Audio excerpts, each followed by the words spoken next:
দেশকে স্থিতিশীল রেখে জাতীয় ঐক্যের ভিত্তিতে অন্তর্বর্তী সরকারকে সহযোগিতার কথা বলেছেন বিএনপির স্থায়ী কমিটির সদস্য আমির খসরু মাহমুদ চৌধুরী।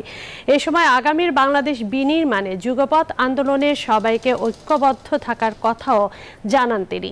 শুক্রবার সন্ধ্যায় গুলশানে বিএনপি চেয়ারপারসনের কার্যালয়ে গণফোরাম সহ 3টি রাজনৈতিক দলের সাথে লিয়াজো কমিটির বৈঠক শেষে তিনি এসব কথা বলেন। শিল্প কারখানায় অস্থিতিশীলতার পেছনে কারা জড়িত সে বিষয়ে সজাগ থাকার আহ্বানও জানান আমির খসরু। বিএনপি নির্বাচনের মাধ্যমে রাষ্ট্র ক্ষমতায় এলে জাতীয় সরকার গঠন করে 31 দফার ভিত্তিতে রাষ্ট্র সংস্কার করবে বলেও জানান বিএনপির এই নেতা। এনজিওর কিস্তি প্রথমবার বিকাশ পেমেন্ট করলেই 20 টাকা ইনস্ট্যান্ট ক্যাশব্যাক।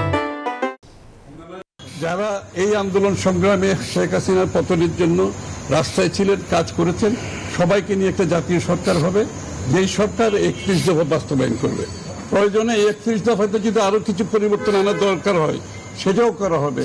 জনগণ যদি মনে করে আরো কোনো পরিবর্তনের প্রয়োজন আছে, কিছু এর সাথে সংযুক্ত করার প্রয়োজন আছে, সেটার জন্য আমরা খোলা মনে আলাপ আলোচনা করবো জনগণের সাথে। সেটাও এর অন্তর্ভুক্ত করার আমাদের মধ্যে চিন্তা আছে।